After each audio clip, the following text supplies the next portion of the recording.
want you to hear this above anything that you ever hear, ever again from us or anyone else. This is what we want you to hear. The universe always hears what you mean, not what you're saying. So when you get something from a situation or from a person that you don't like, and you have a reaction to it, usually a negative reaction if you don't like it, if you could say to yourself, there's only attraction, there's only attraction, there's only attraction, there's only attraction. There is no assertion. So nobody else asserted that. Not God, not that person. Nobody has asserted anything. It's only attraction. I attracted this. Well, sometimes that's a really sucky thing to hear from yourself about yourself, because you don't want it, and why would you attract something that you don't want? But start there. It matters that you start there. There's only attraction, only attraction, only attraction, only attraction. There's no assertion. Only attraction, only attraction, only attraction. Esther had an experience with someone that she has a big reason to care about, where her steady words for a long period of time were as if they didn't exist at all. And Esther had to realize, oh my God, I've got a vibration going that is different from my words, and that's why I'm getting this. And the contradiction that was going on in Esther's mind is, no, that's not what I believe, because that's not what I say. Doesn't matter what you say. What you say is rarely in harmony with what you believe. The universe does not respond to what you say. The universe responds to your vibration, and your vibration is what's real, you see. Your vibration is your realness. And so don't ask the universe to respond to you differently than what you're offering vibrationally, which means you got to own it. You got to own it. And sometimes it's a little shocking when you say, well, I'm saying I love you, but I really resent you. I'm saying I'm proud of you, but I really think you could be doing so much better.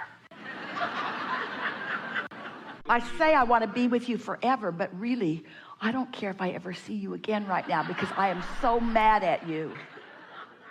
So you've got yourself all confused, because what you're offering vibrationally, and therefore what the universe is delivering to you, don't jive. And then you want to blame it on all of them and read all the books about all the behaviors and all of the patterns and all of the studies and all of the stuff that just keeps you in a constant state of upheaval, when all it ever really comes down to is you're not owning how you feel.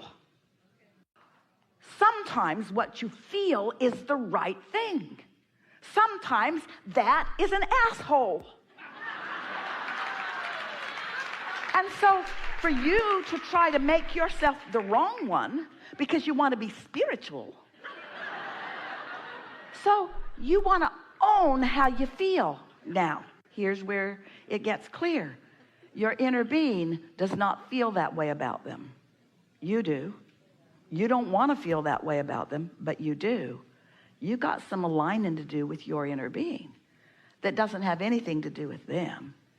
The bottom line is, you're a lover. And just because they're not lovable doesn't mean that you are not a lover. So you don't do this to control the behavior of others. You do it to come in alignment with who you are. You got to love. You got to love. You got to love you. You got to love the others. You got to trust. You got to trust you. You got to trust the universal forces. Is this a little bit helpful? Can you sort of get where we're going with this? Let's just recap, because again, we're over the segment. You are offering a vibration that often you don't want to own or admit, because it doesn't fit in with the patterns that you've decided are the appropriate behavior for whatever. And so it's a constant awareness and alignment process of figuring out what your inner being is thinking right now, right here, about this. because your inner being is always right on. Your inner being walked every step with you. Your inner being experienced every beating you experienced. Your inner being knows all the people you ever knew.